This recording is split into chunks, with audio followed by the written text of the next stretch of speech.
नमस्कार, आप देख रहे हैं ब्रेकिंग बिहार। अभी हम हैं लोक जनशक्ति पार्टी रामविलास के ऑफिस में और हमारे साथ यहाँ मुख्य प्रवक्ता राजेश भट्ट जी हैं। इनसे बात करेंगे छपरा में जो जहरीली शराब या शराब से जो मौतें की बात सामने आई है, जो 6 लोग बीमार थे जिसमें 2 लोगों की मौत हो गई है। हालांकि यह आंकड़ा अभी बढ़ने वाला है। इस विषय पर राजेश भट्ट क्या कहते हैं? भट्ट साहब क्या कहेंगे? देखिए, मैं प्रदेश में पूरी तरह शराबबंदी कानून पूरी तरह विफल है। आए दिन देख रहे होंगे कि प्रदेश के सभी जिलों में, कभी गोपालगंज में, कभी बेतिया में, कभी नवादा में, कभी मुजफ्फरपुर में अनगिनत मौतें हुई हैं। और इन अनगिनत मौत पर दुर्भाग्य यह है कि प्रदेश के मुख्यमंत्री, जिनका शराबबंदी कानून ड्रीम प्रोजेक्ट हुआ करता था, जब 2016 में इस शराबबंदी कानून को उन्होंने लाया तो सभी पार्टियों ने हर्ष के साथ उनका स्वागत किया था। मैं नहीं समझता हूं कि इस दिन के लिए उन्हें अपनी सहमति सभी पार्टियों ने दिया था, लेकिन आज जो है शराबबंदी प्रदेश में मजाक बनकर रह गई है। आज प्रदेश में आए दिन देख रहे हैं कि कई जिलों में अनगिनत मौतें अभी हो रही हैं। ना तो मुख्यमंत्री जी उन पीड़ित परिवारों के कुशल क्षेम पूछने जाते हैं, ना उन पे कोई अपनी संवेदना व्यक्त करते हैं, जिससे ये लगता है कि मुख्यमंत्री जी शराबबंदी कानून को लेकर पूरी तरह संजीदा नहीं है। दूसरी बात ये कहना चाहूँगा कि सत्ता के संरक्षण में ये जो शराब का अवैध कारोबार, जहरीली हो चाहे अवैध खेप जो बाहर से मंगा के लोग बेच रहे हैं, माफियाओं द्वारा जो बेचा जा रहा है, उन पे आखिर नियंत्रण क्यों नहीं हो रहा है? कारण है कि सत्तारूढ़ दल के नेता लोग जब इस कारोबार में शामिल हो गए हैं और उनके घर जब बड़ी बड़ी खेपें पकड़ी जा रही हैं, तो शासन प्रशासन कुछ कर नहीं पाता है, मुख्यमंत्री उस पर कोई एक्शन नहीं लेते हैं।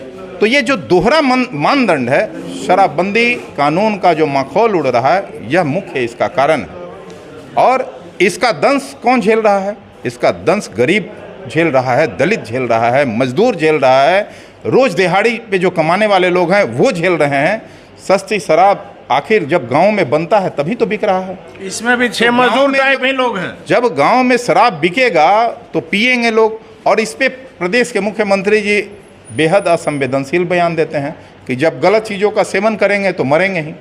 तो गलत चीज़ों के निर्माण को आप रोकने के लिए आपका प्रशासन क्या कर रहा है? आप प्रदेश के गृह मंत्री हैं, क्या आपकी जिम्मेवारी नहीं है? आपका प्रशासन महकमा जो है पूरा इस खेल में शामिल हो गया है। आपके तमाम अधिकारी आए दिन जो है पकड़े जा रहे हैं, आए दिन बदनाम हो रहे हैं, आए दिन संलिप्तता पाई जा रही है। आपके कई नेताओं के घर में खेप पकड़ी गई है, आपने क्या उस पर एक्शन लिया? मैं कहता हूं कि शराब पीने वाले जो गरीब हैं उनको आप पकड़ के जेल में डाल देते हैं, और शराब के जो बड़े माफिया हैं वो आपके संरक्षण में फल फूल रहे हैं।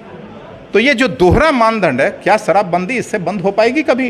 भट्ट साहब, हमारा यही सवाल था कि जब शराबबंदी कानून को और कड़ाई से लागू करने के लिए मुख्यमंत्री ने, आपने देखा होगा कि ड्रोन से इसकी निगरानी हो रही थी, मैं कह रहा हूं कि सरकार के एक बड़े खजाने का लूट इस शराबबंदी को रोकने के नाम पर लूटा भी गया है। आप देखे होंगे कि हेलीकॉप्टर से शराब की खोजबीन। अब बताइए, आसमानी सुल्तानी, आप किसी नोबल कॉज के लिए, किसी अच्छे पुनीत कार्य के लिए, किसी समाज के लोगों की मदद के लिए अगर आप हेलीकॉप्टर का इस्तेमाल किए होते तो शायद मैं भी प्रशंसक आपका होता। अगर क्राइम को रोकने के लिए भी इतना ज़्यादा अगर प्रशासन अलर्ट रहता, मैं खुलेआम अपराध डेली कर रहे हैं, उस पर उनकी नकेल नहीं कसी जा रही है।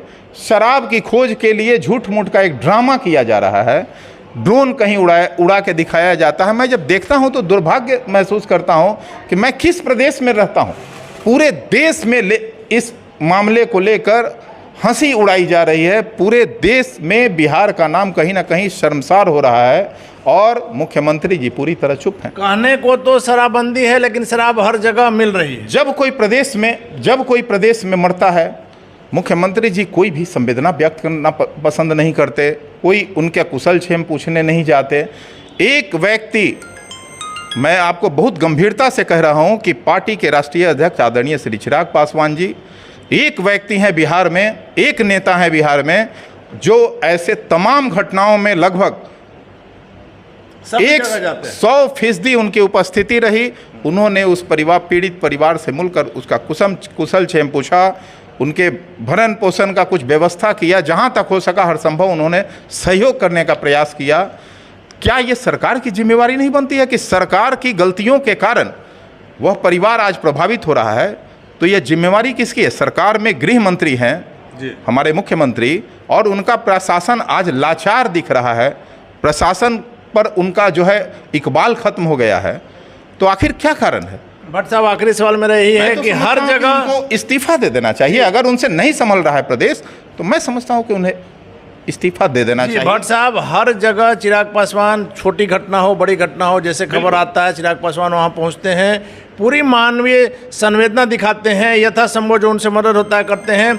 इस घटना में जो छपरा की जो घटना है, इसमें अब आप क्या करेंगे? आप लोग का अगला नहीं, अवश्य हम लोग देखिए, तमाम पीड़ित परिवारों के प्रति हमारी पार्टी संवेदना रखती है। हम पार्टी की ओर से 2 मृतकों के प्रति गहरी संवेदना व्यक्त करते हैं और भगवान से प्रार्थना करते हैं कि जो चिंताजनक हालत में अभी जो है अस्पताल में भर्ती हैं, भगवान उनको जल्द शीघ्र जो है स्वास्थ्य लाभ दें।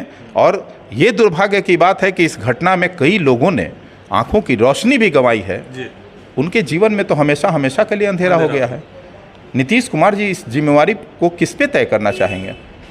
ये तो जवाब उन्हें देना होगा। चलिए, लोजपा उनसे जवाब पूछती है। चलिए, तो लोजपा जवाब पूछती है और मुख्यमंत्री जी को इसका जवाब देना चाहिए कि आखिर जब बिहार में इतने कड़ाई से शराबबंदी कानून लागू होने की बात कही जाती है, सारा का सारा प्रशासनिक तंत्र इसी को निपटाने में, इसी को कड़ाई से लागू करने में लगा है, वैसे में लगातार जब खबरें आती है कि जहरीली शराब से मौतें हुई हैं, तो आखिर इसका जिम्मेवार कौन है?